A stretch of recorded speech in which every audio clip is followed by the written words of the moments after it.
Hello, and welcome to a very uplifting War Tomb Pods. This is being recorded the Monday after the Arsenal game. Tom, this is the first time in a long time you've went, we're recording tomorrow. I assume you have some feelings you'd like to get off your chest. I think I'm still a bit angry. I haven't calmed down yet. Where to start? First off, what a set of cunts. With everything we've been through with Liverpool this year, I forgot how much I dislike Arsenal. God. I mean, it is a razor thin bounce off the shin and then hit the hand difference between how much I dislike Arsenal and Liverpool right now. If I were to see that stupid white-teethed action man jumping on the sideline anymore, fucking can't stand him. Can't stand them, but... All right, so if we go through this on chronological, when the team sheet was announced, we had a few omissions that was a little bit of a surprise. What was your first thoughts on that? I was hoping we were going to go back 4, but obviously when I saw it, assumed we were going back 5. Immediately worried that Lewis Hall was injured again. Yeah. Yeah. I was worried he was injured again or something had happened, but apparently he was just rested, which was good. But we can rest him on the bench. Yeah, it was a bit odd. I think we'll find out on Wednesday if he's actually injured or not. Well, if he starts, it's fine, obviously. But if he doesn't, then there's something away somewhere, isn't there? But yeah, I was kind of expecting us to go 5 at the back. So I wasn't too surprised when I saw it. But still a bit good. I wanted us to try and go for it a bit more. What about you? I was looking at kind of what we're playing, and it did look like we're going to go 5. I tell you what, I didn't expect. We're playing Saka this week. Let's whack Dan Burn at left back again. Yeah. No, I don't think Dan Burn wants to play left back, to be fair. It's like... Didn't do a terrible job. There was one moment when he tracked him out to the baseline. I don't think it was Saka, it was someone, and they just megged him and got into the box. Yeah. But other than that, and I've even heard Dan Burn talk about how he gets nutmegged a lot more than most players just due to the size of his legs. Say about all our centre-backs now. The sheer size of them. But, I mean, I was happy, obviously, Tonali coming back in, Bruno in, Joe Linton in, but Gordon was kind of just, to me, playing off Paul Lamarte, wasn't he? And it looked like it was like the 5 across the midfield. Well, they were all covering. Yeah. Like Joe Linton and Gordon, like they were in the back line most of the time, which before I start criticising and complaining, Arsenal are a team we probably have to do that against on the day. We're not quite ready with our attacking line of how that works, which way we build it up, who's doing what. That takes time to evolve. Yeah. And I also think that moving away from the amount of pressing, maybe they're worried about Walter Marde's fitness or speed for the pressing. Yeah, he doesn't press as aggressive as maybe we'll want him to, or he could. I don't know if that's just him still getting used to everything. He hasn't been here very long, has he? He's had a lot of games to get involved with, but maybe not as much training to try and get used to the system a bit more. But well, from the off, he causes panic, and this is something like, in terms of tactical fouls, there's not the one he won the corner for the goal from. Yeah. He's running, and the amount he's being ragged about by his shirt, and it's just fine because he's tall. It's infuriating, isn't it? Like, he's technically brilliant. Like, I mean, he does cause a lot of panic, like you say, just because of the size of him. But he's not just, I've said it before, he's not a big lump up front who's just physical and he causes problems. He's technically really good, and defenders don't know what to do with him, so they resort to. We've seen it already. He's only played a few games, and they're pulling him, pulling his shirt, the fouls, but they're just not being given. It's infuriating, like, it really is. And it is, there's one when it gets cut across the box and Gabriel's got his hand under his armpit, pulling his shirt down, and he can't get to the ball. Yeah. And it's like, well, this is the subjectivity of some of these rules that are fucking really pissing me off now, because tactical fouls, if you don't book them in the first half, then they can chop you down when you're on the break in the second and just get as many yellow cards as they want. Yeah. When it's closer to fucking red, some of them. Like Lewis Skelly, we're on the break, he just cuts fucking Elanga, I think, in half. Mm-hmm. And that's we get a free kick on the halfway line. Great. But that's also, an Olympic sprinter running towards their goal free. Yeah. Yeah. There's a lot of, it was Arsenal.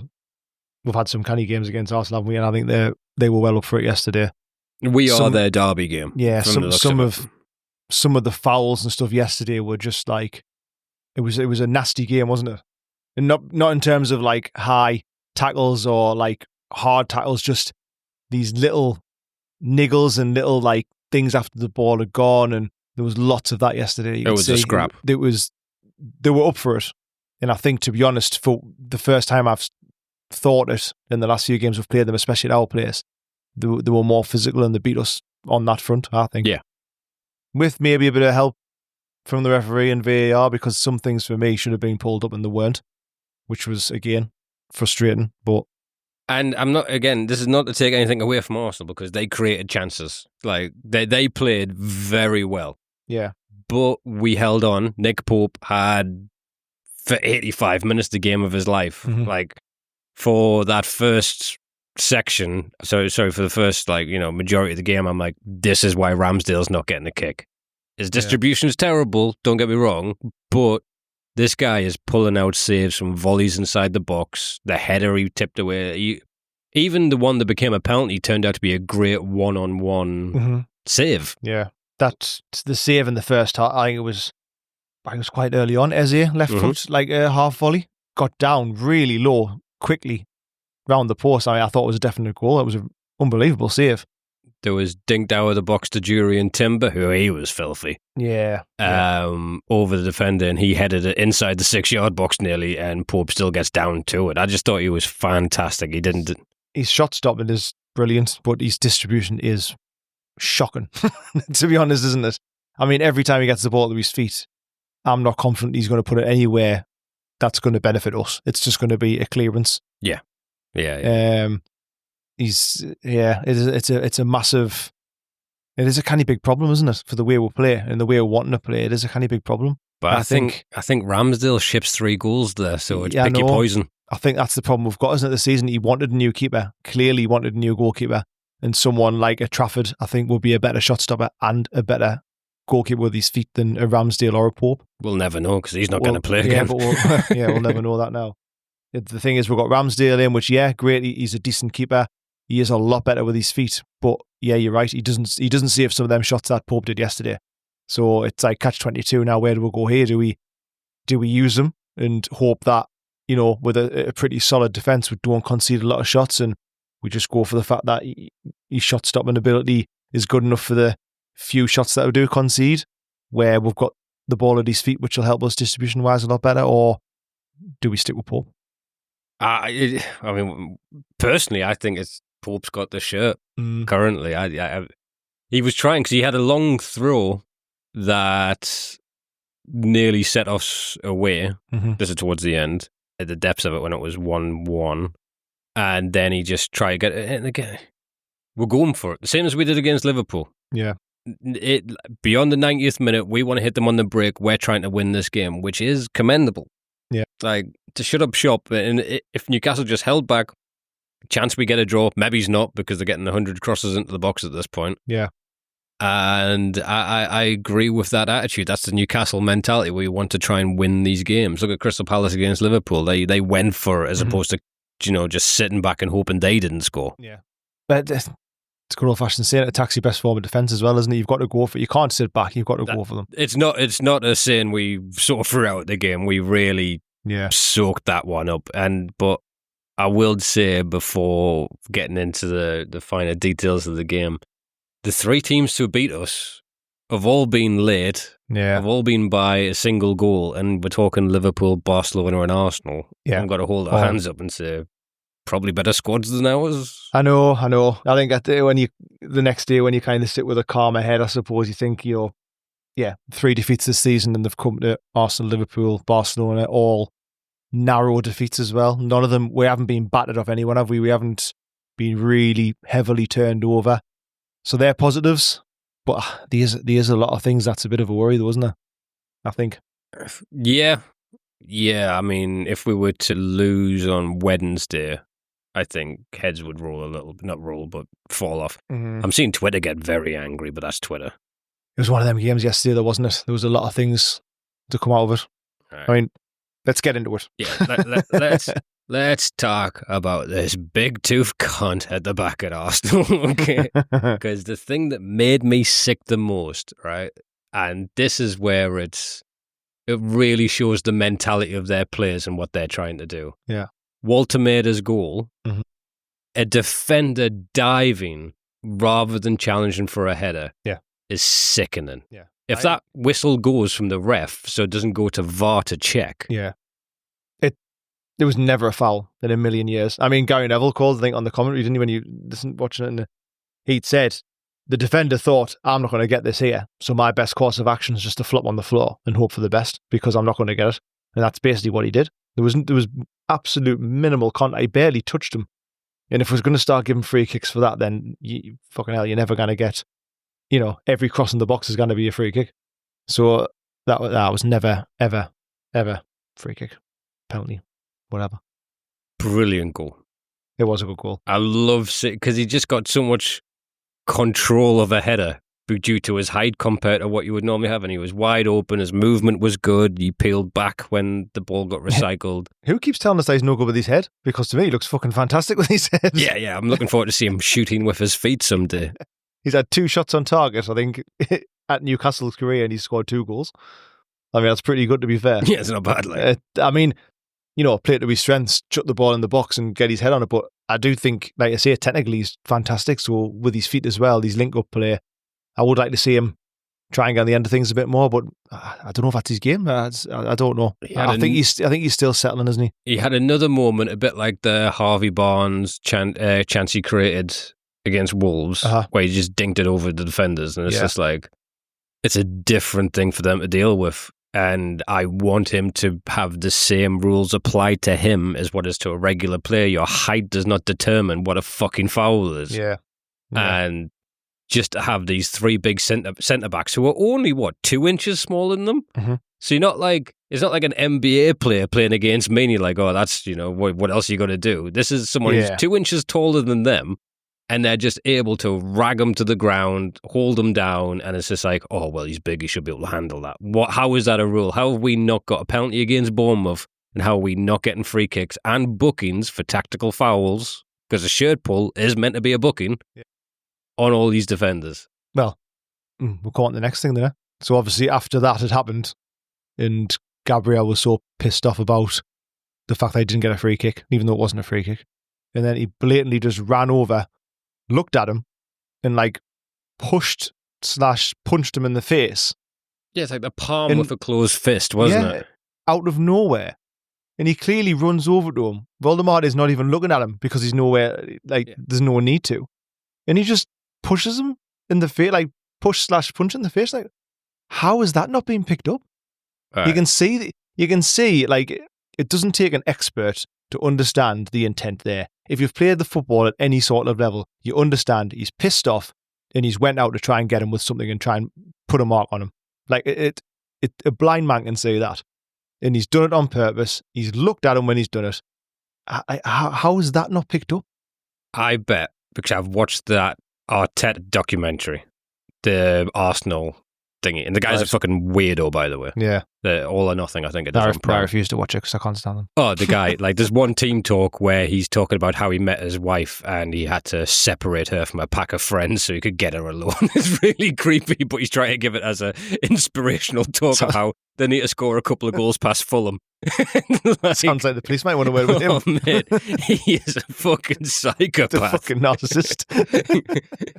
Like, this guy should never, like, if he was Newcastle manager, I'd be happy with the winning, but I would be like, keep this guy off camera because he is the worst personality I've ever seen. Imagine Pep if he didn't chuckle before he spoke. Yeah. Just psychotic, right? So I imagine for a solid week, they have shown footage of Bruno elbowing thingy in the heat last time. of all the times Joe Linton's chucked them out Yeah. and got them amped up and being like, you got to be like this, you got to be into them, because that is too similar to the Bruno Winston for it not to be calculated. Yeah. And the issue is, first off, he's a bit of a pussy because he backs out of punching him. So he goes for it and he kind of like palms him. So do you know what I mean? Yeah. So it's a pathetic hit. But Walter Marder even said in a post-match interview, it's like, I don't want to be a player that goes down for this, which is a problem, because if he goes down, then VAR probably would check it, and then that's but for that to have to happen, look at Bertrand Diaz against Shaw. Yeah. When Shaw moved his head, so he pretended he got headbutted, and you're like, no, you've got to do it because you struck the player. Yeah, well, you struck I don't the like player. that though. I don't like that. I mean, that Voldemort looks like a class character. I think He does, but he's genuine and wants to. He doesn't want to be that person, which is good, but then you shouldn't be punished for not being that person. It's another issue, because you go, well, it's not a penalty, look at the way the players responded to it. Yeah. If the players don't kick off, then the players mustn't have thought it was a penalty. Yeah. Do you know what I mean? That level of justification sickens me. But Walter Marder saying what he said there just makes me think of, Happy Gilmore, the Giant and Happy Gilmore. It's like, I believe the Arsenal defender struck my face. It's like, whereas if he was like a flouncy Italian on the floor rolling around crying Mamma Mia, hopefully he gets sent off, because then that's 1-0 up. That's their centre-back sent off, because they hooked the other one for giving away a corner. Yeah, well, the other one, he didn't look very confident, did he? He spooned that out. That's where it was scored from, that corner, wasn't it? Yeah. That infuriated me, that one. Because I'm trying to think now. Did they look at it for VAR? Didn't see anything, did they? So the referee had his back to it. The thing is, it should be an element of common sense here. I know they don't want to stop the game every 5 minutes. I understand that. But the way Voldemort sprinted over and explained what was happening, then Gabriel sprinted over to defend himself, which tells you a lot, doesn't it? Because if he'd stood there and we're like, well, nothing, it tells you a lot that he went over to say something as well. Why didn't they just say, well, okay, 2 seconds, ball's out of play, let's have a quick look?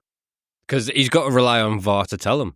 Yeah, but so it's not working, is it? Gabriel asking to shake his hand like a fucking rat. Yeah. I'm so glad I didn't. That was pathetic. Shake my hand. Just looking through him said, shake my hand, so it doesn't look like I've... Yeah. VAR should be watching the full game as a referee. And if something like that happens, they should flag it up and go, whoa, hold on a minute, you're going to have to look at that. That to me looks like he's done something on purpose there. They can see all angles. They can see everything. The referee is going to miss things like that. But the whole point in VAR for me isn't just to clarify what the referee's decided. They should be watching the game anyway and saying, whoa, hold on a minute, you might want to check that. That's, do you know what I mean? I don't know why we don't do that. I hate it when they talk about it needs to be soft touch and not re-reffing the game. I'm like, no. I think tactical fouls, they should whistle, they should just beep the referee in his ear and go, by the way, you need to book him, that was a tactical foul. Yeah, 100%. Corners, free throws, sorry, not free throws, throw-ins, corners and throw-ins. Why they're not like, that came off that player? There should never be a corner given that was a goal kick or vice versa. Yeah. Because that is so easy. Yeah. We've got all the technology there now. It's not like we need it is all there. It's so easy for them to check it live and say, yeah, you want to check that again, or look, we're going to have to overrule that. We can see clearly that it's this. Then I understand if there's elements of doubt on some of them, then maybe don't. Maybe just let it override. If it's not clear and obvious, like they keep saying. But for stuff like that, they should just be flagging up and saying, look, ref, you need to bring this back. There was times in the early days where like something would happen in the one player in Germany. There was like a goal where someone went on the attack, got fouled, the foul wasn't given, they went down the other side of the pitch and scored, and then VAR brought it back and give a penalty. Mm-hmm. That's the kind of shit that should be happening, because that's what should have happened. You can't be like, oh, well, the passage of play went because this, or if the ref give it on a field, they wouldn't overturn it. Just the whole VAR thing just infuriates as well, though, because the other thing I wanted to say is Tino, when he went down, I mean, that he knew exactly what he was doing again. So it's like the Voldemort incident where he's ran towards him, looking at him, shoved him in the face. Saliba, wasn't it, for Tino? Yeah, Saliba ran. He's never, ever in a million years going to get that ball. Never. He knows what he's doing. He's ran over and he's nudged him in the air to know that he's going to hurt him. There's no other way of describing, is there? Like, there's no other reason for him to do what he did apart from to make sure that he just leaves a mark on him. And he's end up injuring him potentially for a really serious injury. That should be pulled up. That's a technical, tactical foul, isn't it? He knows what he's doing. 100%. 100%. But then why don't they? Like there's nothing that it's like, okay, so you set these rules and then it's the teams, particularly the top teams, learn what is the very line I can go to. Mm-hmm. And then we complain if we get pulled up on it because they are dogs around the referee as well. They're never out of the referee's goddamn ear. Yeah. But that happening to Tino, I was gutted for him. Absolutely. Devastated. At first, I thought it might not be too bad because it's one of them where you can never tell. And he got up and he cleared the ball in the next phase of play, which is, again, it's another Newcastle trait of we play on with broken legs. Yeah. And then when he went back down again, I thought, that doesn't look good. And then I think you could see him visibly getting a bit upset about it. So I was thinking, he's done his knee before.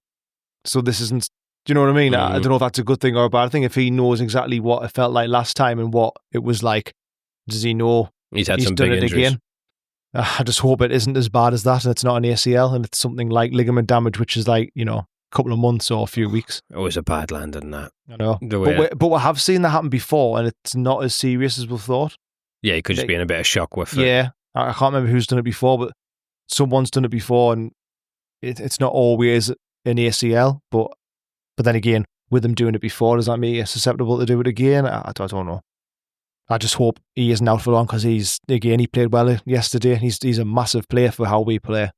He's one of those players who are worried of how long we've got him for. He's that good. Yeah. Without a doubt, he's on that list. Oh, yeah, 100%. I mean, Man City will come sniffing down again from, well, yeah, I think it'll probably be a Man City who tries to get him.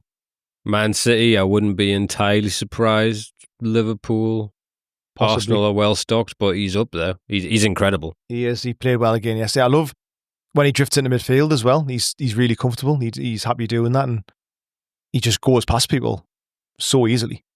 His defensive work doesn't get credited enough. Yeah, I was going to say, and that's beside the fact that he's a really good defender. Yeah, he's not just a. If you look at how he deals with the very best players on the planet, you're talking like Mo Salah. Yeah, he's played him off the park at times, which is amazing. Yeah, I think because he's so good going forward, we probably don't give him enough credit for how good a defender he actually is, because that's what he is primarily, isn't it? But there's so many full-backs these days that are good at going forward, not actually that great at defending. There's not that many full-backs that can play both sides as well as he does. Exactly, yeah. So we've got a real talent there. Yeah. So we're 1-0 up. We're not creating a whole heap, and that injury to Tino really sets the ball rolling on things going downhill. Yeah. We've made our subs, because again, Walter Marte's only got so many minutes in his legs for Premier League pace. Yeah. And that's when I began to really lament not having Lewis Hall on the bench. Yeah, I wonder, it does seem odd for him not to be on the bench if he was fit. I don't really understand that, so you don't expect that type of injury to come about, but if Tino got the injury yesterday, surely Hall would have been straight on. So it does make you wonder. But I think, watching it yesterday, I don't know what you felt like, but I think Joe Linton had a poor game yesterday. I don't think he was great. He was battling, but it's not the technical we needed. Yeah, I think that's what it is. He's good, the physical side, and we do really need that sometimes, but I think the game ran past him a bit, didn't it? He seemed a bit overrun and getting frustrated. Gordon, for me, I don't know how you feel about it, but I feel like we should be getting so much more from Gordon. For me, he's really frustrating at the minute. I don't think his output is anywhere near good enough. For him thinking he's top level, England, Liverpool being linked with last year, I don't think he's anywhere near it for me. Maybe I'm being harsh, but He's raw potential is what he is. Yeah. Like, I think he's missing the strike partnership. He said himself he's got the best understanding he's ever had with a player was with Isak. Yeah. His first half against Liverpool, I thought he was immense, and he's coming back into it. First half Liverpool, he was good, but yeah, apart from that. But he's an emotional player. I don't think he handles criticism entirely well until he gets his head around it, which he is receiving a lot of. We're getting very expectant. Yeah. There was one time he got away from the defender, they chopped him down. On the left-hand side. which teams do that against us now. Do you know what I mean? Yeah. Teams are like, if you take a yellow card or you just foul, which we're getting used to being that team. Do you know what I mean? We used to be sit back and hope to release Maxi down the wing. Yeah. And that was it for years. Yeah. Aye. So we're not used to having these teams like with tactical plans for how to deal or where to cut down. And again, he just gets knocked from pillar to post. My only gripe, because I think he tracked back a hell of a lot, which I definitely think was the plan. He does graft. Yeah. He was covering Dan Burn a lot. Not a lot came off for him. He's just not got his shooting boots on yet. Is the best way to say it. He's just not clinical. Yeah. Like he'll take a shot on the side of the box and it'll be like, ugh, I think that would happen if I shot from outside the box. Like it just rolls into to keep his hands. I think, I don't know if I'm being harsh with it, but there was a couple of chances yesterday where he sees a bit of space and he'll try to run into it, but it's like the areas around the 18-yard box, you're getting some tight areas, and I don't see anything really coming from it. Do you know what I mean? He doesn't try and go past people enough. He doesn't try and get his shot away enough for me when he could. Like there's a couple of times where he could get a shot away, and I don't know, say maybe I'm being overly critical, but for me, I think we should be getting more from him, especially at the minute when we're thinking, we've lost so many goals out the team. We've got a new striker coming in.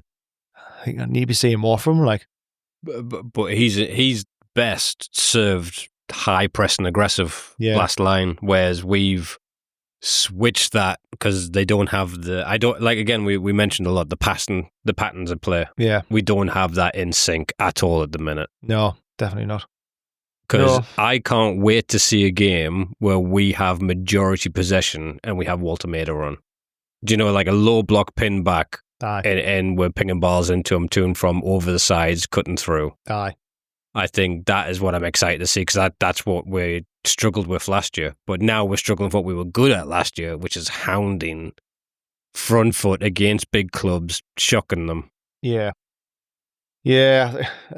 I mean, one positive I thought yesterday of mine, I thought that Chow was class yesterday. And Botman, but Chow, really good. He looks a bargain for what we paid for him now. Yeah, I think, again, might sound quite harsh because he's played well. He hasn't really done much wrong, but I would like to see a back four of Botman and Chow now, like at the centre halves, and give them a bit of a run. I'm seeing a lot of people saying he's going to end up playing right back. Well, I know. Yeah, after that injury yesterday. He can play there, so potentially maybe as like a part of a squad rotation in certain games, but I wouldn't want to see it all the time. I wouldn't want to see him shifting out to the right and then burning Botman and that being a permanent thing. Surely, I mean, there's nothing wrong with Trippier playing right back, plenty. You got to manage his minutes at 35. Yeah. He's a huge player, but I think there's a reason why he's not currently starting. Yeah, but like I say, there's certain games where I think we can play Trippier right back and then maybe bring him off or swap them round. I don't know, but I hope I don't want to see that Chow there permanently. Like I've been really, really impressed with him, and Botman starts to look like the player he was. Yeah, pre-injury, which is great getting minutes into him. Have we spoke about the Arsenal penalty? Because a lot of my online socials are Arsenal going mental that got overturned. Yeah, at first I thought it was a Stonewall penalty. When they were going to VAR, because our last was saying he got the ball, and I'm like, I'm not sure if he did. Pope doesn't usually get the ball. I didn't think for a second he got the ball. Initially, I thought it's definitely a penalty. It's Stonewall penalty. And I didn't think he was fighting it a lot. So when the refs go into VAR, I thought they were checking if it's a red card or not. Because I was waiting to see what the title of the VAR check was. I was the same, but I was watching it with my dad at the time, and I was saying, I thought they got rid of that double jeopardy thing where it was like a sending off, like a penalty and a sending off. I thought they got rid of that now. Am I right? So if you get given a penalty, you don't give them a red card as well. Right. You just get the penalty because it's like a bit of an unfair. You're getting the penalty and you're getting like sending off as well. I don't know if that's actually a rule, but I thought they were trying to get rid of that sort of thing. Yeah. So that's why I thought if it's going to be a red, that's going to be quite harsh. So yeah, I didn't think for a second that he got the ball, but then we watched it again. What do you think? I think he got the ball. Yeah, I think. But this is the thing. There was conclusive evidence of the ball hitting his foot and going a different direction. Yeah. I don't see it hitting off Gabriel. Nah. That's the Pope one. Yeah, all right. If anything, Gabriel tackled it, and then Elanga follows through, technically crosses it, and then it hits his arm. Yeah. His arm is in the fucking air. I know. I get if you're sliding on the floor, your arm is going to be raised a bit, but not like that. It was straight up in the air. I will say this, if the ref gave it and then VAR went, it did hit the knee. No, if VAR came around and said it definitely rebounded off the thingy, I would be less aggrieved. But for that ref to say he saw that and not give a penalty, get fucked. Nah. That was, I think the Pope one you could see. I've seen that 1,000 times and I can't tell you where that hits. I can't see it. I watched Sky Sports this morning. They were saying, you can see it comes off his leg, foot, whatever. I can't see that. The ball doesn't seem to change flight. It looks still from Elanga's foot. It seems to go pretty straight up towards his arm. What I'm thinking is they're referring to it being tackled into his foot, so he continues crossing it. That's the only time I think the ball could have touched, because it doesn't roll up him. It doesn't change trajectory. No. Whereas the Pope one, I think you can see does. So that is a difference. And that's at 1-1. Yeah. Put it this way, if the keeper came out and did that, you'd say it was a great save. Yeah, you would. Yeah, you would. So, and are you now telling me you can run out with both hands in the air in case of a cross? Yeah. Hope it flicks you and then you just catch the fucking ball now. That was, as Stonewall, that's 2 penalties in 2 weeks that change game. That's 6 points instead of 1. Yeah. Again, in open play, I wasn't sure until I saw the replay and I was like, fucking hell, that's blatant. That's got to be a penalty. Got to be. I thought it's definitely going to be a penalty. I thought if that did become a thing, again, bless Elanga, that should have been another assist. That's another stat he doesn't have because of a fucking decision. But in that build-up, do you see what happened with Bruno? I'm not sure. He got absolutely crocked, rolled on the floor and still kept the ball and ran on through. They were diving on him to stop him because just any momentum we got fouled in a position where it's not a yellow card. Yeah. And he got absolutely took out, but still span around and got the ball. It was one of those moments where he really fucking took the game by the scruff of the neck and it made the difference to break on through to get that chance. And that's at 1-1. All right, at 1-1. Look at everyone who's on the field then. Who takes that? Penalty. Yeah, that's what immediately came to my head. I thought Gordon's still on the field then, or had he been taken off? I think Gordon came off around then. I think he came off by then. Because I was thinking that in my head, Stonewall penalty, and I thought, fucking hell, who's going to take it? I thought Tonali, possibly. Trippier was on at that point. Trips was on. So I thought maybe Trippier. I think Barnes came on the 93rd, so Gordon may have been on, so it would be Gordon as a default. Yeah, possibly. Not that I particularly. I don't think he's a bad penalty. Who would you have wanted to take it? Oh, I don't know. Nick Pope. He was having a game of his life. I feel like Tonali should be class of penalties. You can never tell though, because Bruno's not great at them. Nah. He does a silly Brazilian run up. I don't like that against guys with agility. Yeah. Trippier's took plenty before, hasn't he? Not sure. Free took kick them for England stuff, hasn't he? Yeah, all right. Give him that. So pretty big stage. Barnes has to have a decent shot on him. You'd think so. I mean, to be fair, anyone should be able to fucking take a penalty, shouldn't they? There's a couple I wouldn't. Joe Linton. Oh, you're getting silly now. Our former record striker sit down. Botman. I think he's got a decent shot on him. I need to take the net off of Botman, don't I? What do you think of the Walter made it? It was an offside, apparently, but I would like VAR to check it when he spooned it. So he sent the keeper the complete wrong way, but it hit the bar. Oh, that one. Yeah. I thought it was unlucky. I think he obviously lost his balance, didn't he? And just almost tore post as best he could. Didn't really have any accuracy to it, did he? Unlucky. I'm glad it was offside. I'm glad it was offside. Because I would have been furious. Because I thought it should have been a goal. He's unlucky. I mean, he looks good. Voldemort, I like it. That's the one. He does look really good. I just hope fucking Whistle comes back after the international break. I really want that second option up top and a proper striker up front. I'm not saying Voldemort isn't a proper striker. I just think he needs help. Yeah, no, I agree, and I want to be able to switch it up. But I'm not disliking Asula, but again, he was getting ragged about and then fouls against him when it's... Yeah, he's good to bring on. He's leggy, he's fast. I mean, he'll put himself about, but yeah, I'm really, really interested to see what our team dynamic is and how we change if we stick with Surin. I'm still quite excited to see him come in because he can score all different types of goals. Pacey, he's just different. The issue is the chance creation for me currently. Yeah, that's the problem. So I would actually more look forward to seeing Ramsey come in as being someone who's attacking the box in and around. I mean, we need someone to come on for Walter Maida at half time, like 60, 70 minutes currently. Yeah. But we need that creativity and getting us up the field, pinning teams back, which we've had, if you look at our fixture list, which obviously you have to play everyone, but we've had to play everyone with no goddamn striker. Yeah. I think we've had quite a hard 6 games. You know, we've played Arsenal, we've played Liverpool, we've played Villa. I know Villa's not doing great. The one that frustrates me is Leeds. Leeds, yeah. Every other game, I probably would have took those results going in. Yeah, I was just going to say that obviously we spoke about before, didn't we? Leeds was there for the taking, so it's frustrating. Bournemouth was kind of there for the taking, but the point away at Bournemouth isn't a bad result, so in context, it's not too bad.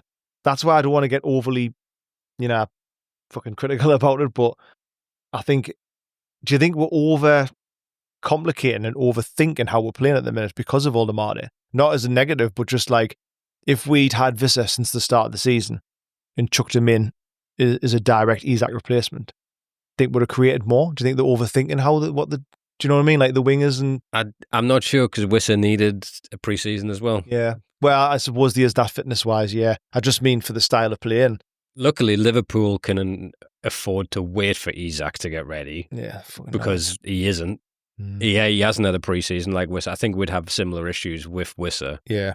It's again, goes back to the philosophy and the overload of instructions we saw with Lewis Hall, we saw with Bruno. These players need time to bed in. Yeah. When you take off a massive centerpiece to it. Yeah. And the injuries, we've had injuries as well. I just think the fact we've got, the tightest defense in the Premier League, bar one now, is more than commendable. Yeah. Frustrating to watch. Yeah. Because we like our entertainment and our football. But I just believe we are going to go on a run of, we have Ange Postecoglou's Nottingham Forest, followed by this team from Bulgaria, followed by this, and we're going to just have a nice, pleasant run of matches that we win, and unfortunately Sunderland will have to play Man City someday. Sunderland have to play Liverpool, so they're going to start to fall down also. Yeah. We've had a tough-ish start, I think. There's some games maybe could have done better, but like you were saying before, 3 narrow defeats against Liverpool, Arsenal and Barca isn't fucking bad going, to be fair. It's not the end of the goddamn world. It's not. And we are notorious bad starters for some reason, which I suppose is a bit of a positive. All right, so we have that penalty decision not go our way, which, what a disgusting turning point in the match. No, wait, because it was 1-1, the penalty decision at that point, wasn't it? Yes. Yeah. So first off, it was the Moreno goal, which, little bit of credit, that's a damn good header. Yeah. It is a good header. I'll give him that. Pretty unguardable. Botman has to be goal side on that one. Yeah. Yeah. Find it hard to criticise him because he played well all game, didn't he, Botman? So I want to criticise, but initially it just came from putting ourselves under pressure again, wasn't it? Which is frustrating. It's the fine line, what we were saying before, of wanting to win the game. We're trying to push on. We're trying to, get out from the back quickly, but then we just put ourselves under pressure straight away. A couple of times, didn't we, towards the end? Especially after Tino went off and we bring Lascelles on. I don't think that was a good mix. I don't know what other options we had. You say Kraft maybe and stick Trips. Yeah, I thought Kraft might have come on, but apart from that, we've only got that young and with that Alex Murphy, I think it was he on the bench? Possibly? Don't think so. Was he on the bench yesterday? Yeah. It's frustrating because it was just that end of the game there was like a bit mental, wasn't it? I think obviously emotions were all over the place. Everyone was really up a height. Little upset that he celebrated after you can't stop talking about how much he loved Newcastle when you was here for that season. Yeah. Jumps around telling the fans to go fuck off immediately. I did. Fucking dick. Just because it looks like he's got his face squashed in an elevator. Yeah. But I thought Lascelles wasn't and I hate saying it because I really like him. I love his character. I love the fact he's a leader off the field, but sticking him in the centre of that three at that time, there was a few times the ball was passed around him. He let men go. Yeah. And coming on to it, I think from what I've seen, he may have been at fault for the second. Right, yeah. Because that corner comes in and Arsenal don't line up how they're going to be. Like, they jump into position, not static for the corners. They're excellent at corners. They've scored like 20 more corners than anyone else. Yeah, they are good. But there's the player who jumps in that goes for the header, but there's also the blocking of the goalkeeper, which I think's a bullshit not being called up anyway. Shouldn't just be able to hold the keeper down. Yeah. But it's Lascelles loses Saliba, who then in turn gets in front of Pope. Yeah.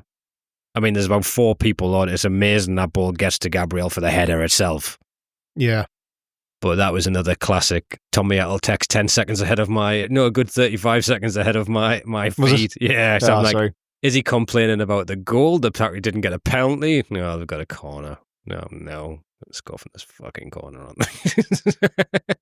I don't mind it. I don't mind the text, but it's a reaction. yeah. I'm happy. It's just everyone text "fuck off" in big capital letters. I've got to shout at the kids and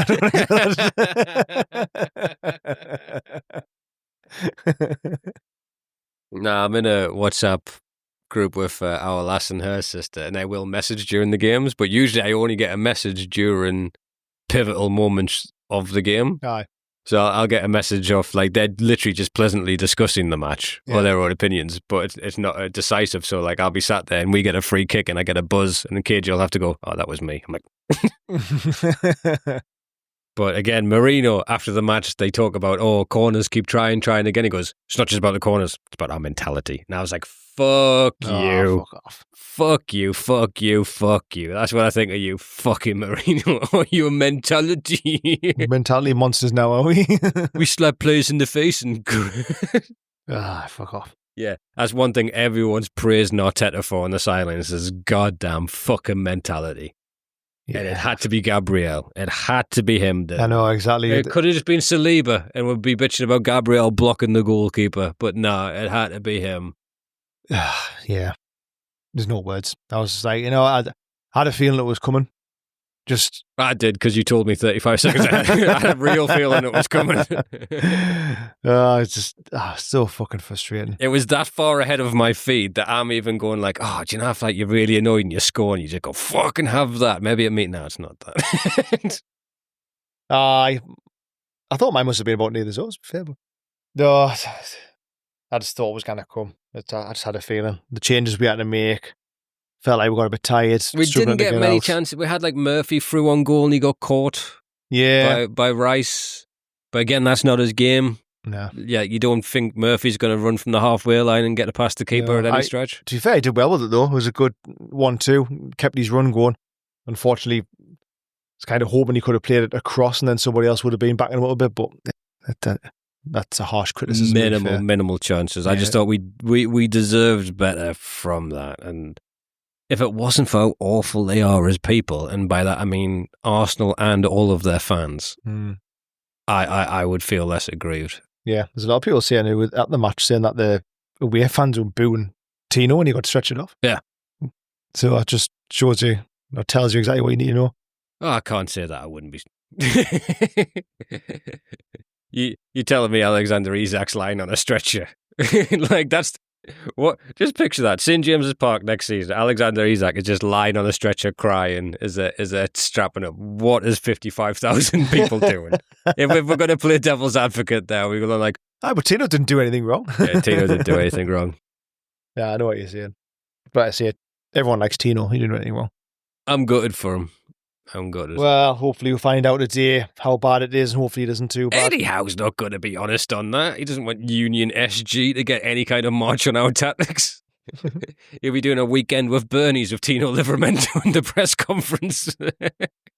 You're trying to do 12 months of just like, it's just a little niggle. Photoshop him like one of our TikToks of him in training. Put the speed lines on him. He's grown a lot. He's 6'6".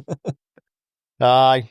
But like I say, it was one of the most well, it's the most frustrating match since the fucking Liverpool game, wasn't it, really? But positives, I suppose, is that we're in them. We're unlucky, and it's, from 6 games, we've played 2 of the title contenders, and really unlucky with both of them.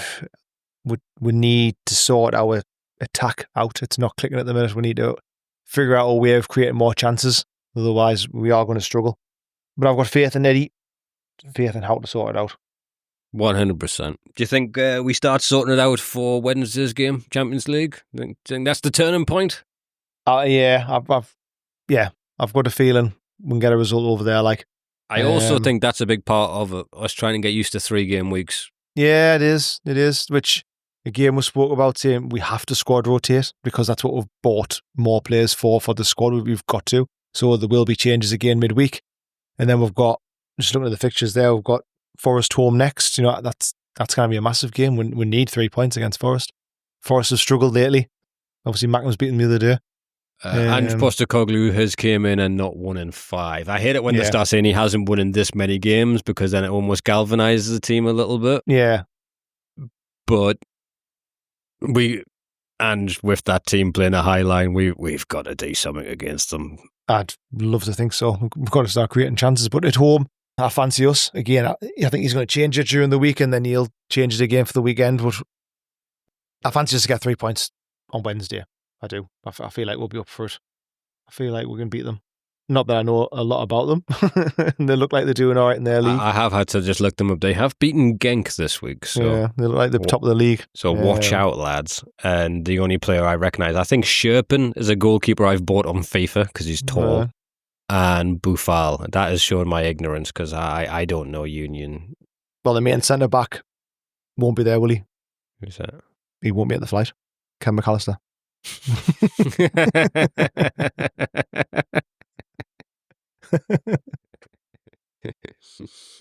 I'll give you that. This has been an emotional. Kevin! Can we check VAR? He's putting Lego down in the box on the corner. He's smashing baubles down. Like, if the ref doesn't give it when a tin of paint swings from the crossbar in his Dan Burn, yes, he's not holding the paint first, but he put the paint there initially. I don't know much about them, but, I mean, to be fair, even a point away in the Champions League is what we should be aiming for, isn't it? A point over there would be a good result, I think. I don't think we should go mad about not beating them. Do you think? I don't know. I'm addicted to winning now. Or at least seeing goals. I want to see some goals. Oh, I want to see us at least score a fucking goal. I think we've already scored, was it in the Premier League this season, we've scored more than once so far. I want to see us get some goals. But I don't think we should go crazy if we drew. Like I say, them at home, maybe pretty strong. Look like they're going well in the league. I think they won the pot 4s, though. If we want to progress. Yeah, but I think we're capable of winning. Again, not with knowing too much about the team, but I think we're capable of winning. It's our home games. We need to pick up all the points, isn't it? Bar and Barca, really. If we can pick up wins in our home games and then 2 or 3 points away, it'll easily see us in the playoffs. I'm still not used to this whole playing 7 games. I'm always 8 games, 6 games, do or die. Do you know what I mean? Yeah. But yeah, what do you think? Confident? I think so. This is when, what happens? Do we get injuries? Do we hold it out? Do we start beating the first man on a corner? I mean, we did technically score from a corner today, so I've got no bitching to do. Yeah. But our set pieces needs to improve if we're going to be a defensive team. Yeah. Look at the difference it makes for Arsenal. If Arsenal don't have corners, how many games haven't they won this season? Yeah. We've got games to turn it around, haven't we? I was looking at the fixtures there before. So our next 4 Premier League games, we've got Forest home, Brighton away. And Brighton's after the international break, is that right? I think so, yeah. Gone to the 1 October, haven't they? Got Fulham at home, West Ham away. But then in between them ones as well, it's back-to-back Champions League home games, which should benefit us as well. Not too much of a turnaround. I know it's legs and minutes and, do you know what I mean? But at least not the travelling part as well. You've got to think we've got to pick up points there. Yeah, I think we will. I think we do. Fulham's a tough game. Fulham is a tough game at home. They always give us a good game. And then annoyingly, they've got rid of Potter before we get to play them. West Ham, yeah. Yeah. Well, it's obviously Nuno, wasn't it? I was going to see who it is, but it's Nuno. They passed each other in the corridor by all accounts, and Potter got sacked. And then did they? Yeah, Potter got sacked, and the same one, they were like, and we're hearing that Nuno's taking training. So just borrow your whistle there, Graham. You don't know where the cones are, do you? Well, it went super viral, all of the Potter face switches. Yeah. And that done him. I felt sorry for him, you know. I mean, he's been hopeless at West Ham, but like...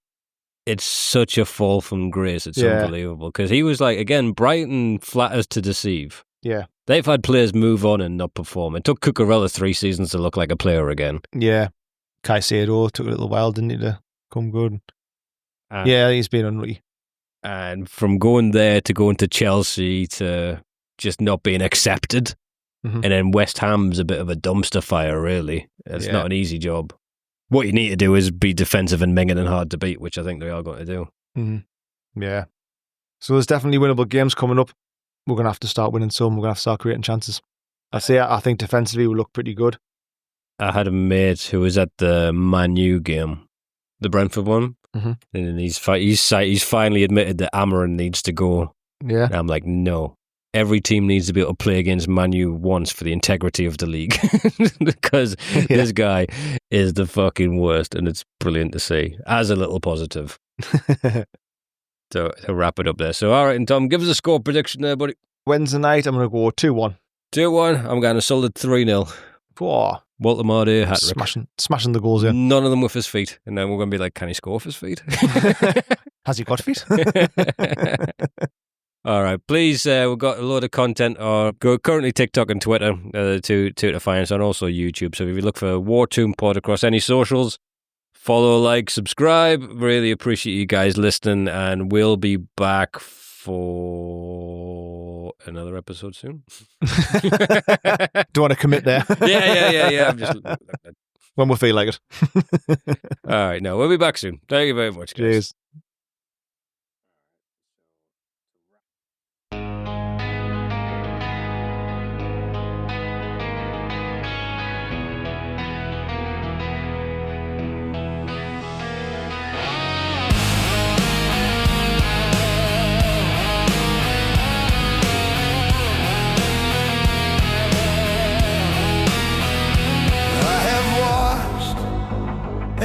Matches from the stands to the screen, only this. I have argued with mates, screamed at the ref, through the highs and the lows. What a shit show I have seen. Handballs ignored, offsides drawn with a line by Stevie Wonder. But the calls keep on benefiting the clubs that PSR is for. But I still haven't found what VAR is for. Still haven't found what VAR is for. It was meant to fix errors. Big teams getting that extra time grace. Like Fergie time favors, the clock ticking on. Now Liverpool's netting an injury phase. 6 goals past the 99th minute this year, while others get nothing. It's also unclear the system's a joke, full of bias and spin. But I still haven't found what VAR is for.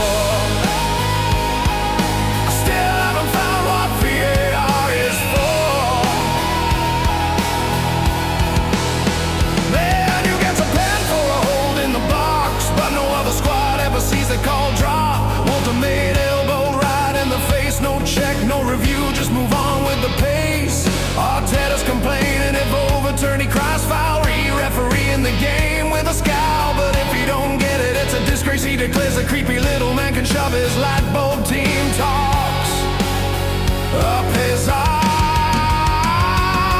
But I still haven't found what VAR is for.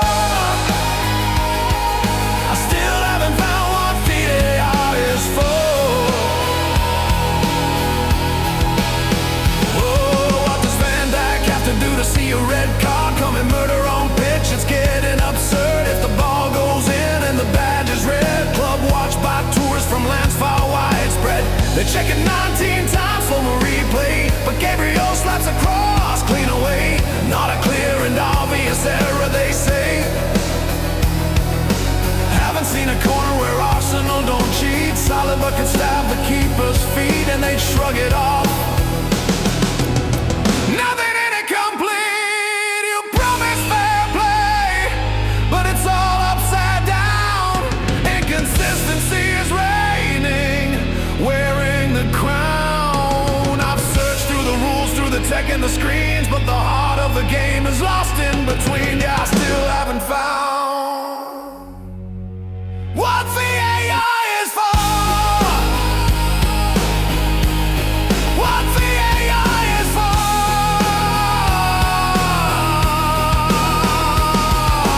I still haven't found what VAR is for.